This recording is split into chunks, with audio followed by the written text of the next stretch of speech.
नमस्कार, ये आकाशवाणी शिमला है। अब आप राजकुमारी चंदेल से प्रादेशिक समाचार सुनिए। प्रधानमंत्री नरेंद्र मोदी ने कहा है कि अगले कुछ हफ्तों में भारत के पास कोरोना महामारी से बचाव के लिए टीका उपलब्ध हो जाएगा। वे आज कोरोना महामारी के संबंध में बुलाई गई सर्वदलीय बैठक को संबोधित कर रहे थे। प्रधानमंत्री ने कहा कि देश में अभी महामारी के 8 संभावित टीकों का विकास परीक्षण के विभिन्न चरणों में है। उन्होंने कहा कि अनुसंधान वैज्ञानिकों से टीके को मंजूरी मिल जाने के बाद ही टीकाकरण कार्यक्रम शुरू किया जाएगा। प्रधानमंत्री ने बताया कि टीकों का मूल्य राज्य सरकारों की सलाह से तय किया जाएगा और आम लोगों के स्वास्थ्य को सर्वोच्च प्राथमिकता दी जाएगी। उन्होंने कहा कि देश में सबसे पहले स्वास्थ्य कर्मियों और महामारी से निपटने में लगे अग्रिम पंक्ति के योद्धाओं को टीके लगाए जाएंगे। मुख्यमंत्री जयराम ठाकुर ने वीडियो कॉन्फ्रेंस के माध्यम से कांगड़ा जिले के शाहपुर विधानसभा क्षेत्र में आज 22 करोड़ रुपए की विकास योजनाओं के उद्घाटन व शिलान्यास किए। इस अवसर पर उन्होंने कहा कि राज्य सरकार ने बीते 3 वर्षों में सभी क्षेत्रों और समाज के सभी वर्गों का समान विकास सुनिश्चित किया है। मुख्यमंत्री ने कहा कि कोरोना महामारी के कारण प्रदेश भी प्रभावित हुआ है, लेकिन सरकार ने विकास की गति को जारी रखने के लिए कई कदम उठाए हैं। सामाजिक न्याय व अधिकारिता मंत्री सरवीण चौधरी ने योजनाओं के शुभारंभ के लिए मुख्यमंत्री का आभार जताया।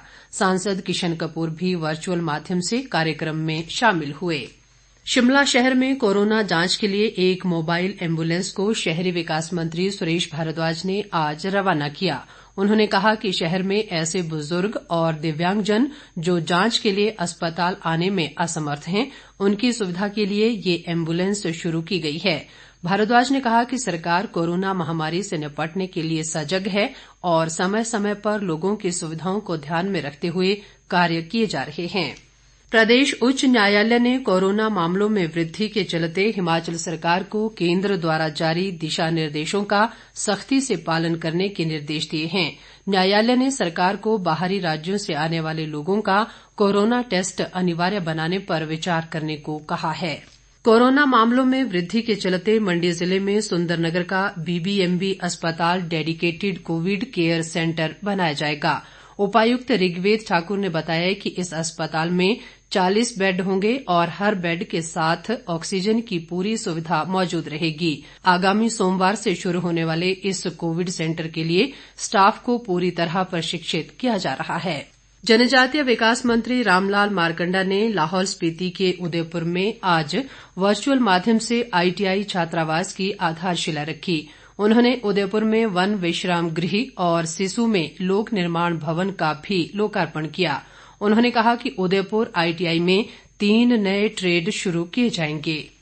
शिक्षा मंत्री गोविंद ठाकुर ने कहा है कि कांग्रेस नेताओं को लोगों की सुरक्षा से कोई सरोकार नहीं है और वे शुरू से ही कोविड-19 पर राजनीति कर रहे हैं। शिमला से जारी बयान में उन्होंने कहा कि वर्तमान में सरकार की प्राथमिकता संक्रमण से लोगों की जान बचाना है और विपक्ष को सरकार द्वारा लिए गए निर्णयों का स्वागत करना चाहिए। गोविंद ठाकुर ने कहा कि मुख्यमंत्री स्वयं जमीनी स्तर पर महामारी से उत्पन्न स्थिति की निगरानी कर रहे हैं।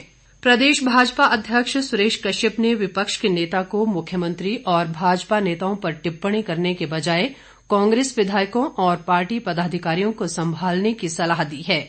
उन्होंने कहा कि विपक्ष के नेता नकारात्मक टिप्पणियां कर कोरोना और सरकार को लेकर बेबुनियाद बयानबाजी कर रहे हैं। उन्होंने कहा कि भाजपा एक लोकतांत्रिक पार्टी है, जबकि कांग्रेस एक क्षेत्रीय दल से भी नीचे का राजनीतिक दल बनकर रह गया है। हिम सुरक्षा अभियान के तहत सिरमौर जिले में अब तक 40,000 से अधिक लोगों की जांच की गई है। इनमें से 207 लोगों में कोरोना के लक्षण, 12 लोगों में क्षय रोग और 18 लोगों में कुष्ठ रोग के लक्षण पाए गए हैं। नाहन में आज अभियान की समीक्षा बैठक में उपायुक्त आर के परूथी ने ये जानकारी दी। उल्लेखनीय है कि राज्य सरकार द्वारा कोरोना मरीजों की पहचान के लिए 27 दिसंबर तक हिम सुरक्षा अभियान चलाया जा रहा है। आत्मनिर्भर भारत अभियान और मुख्यमंत्री स्वावलंबन योजना को लेकर जागरूकता बढ़ाने के लिए सूक्ष्म लघु मध्यम उद्यम प्रकोष्ठ की राज्य स्तरीय बैठक आज सोलन में हुई। प्रकोष्ठ के मुख्य सलाहकार भूपराम वर्मा ने बताया कि बैठक में सरकार की कल्याणकारी योजनाओं को आम लोगों तक पहुंचाने पर चर्चा की गई। इसके साथ ही ये समाचार बुलेटिन समाप्त हुआ। नमस्कार।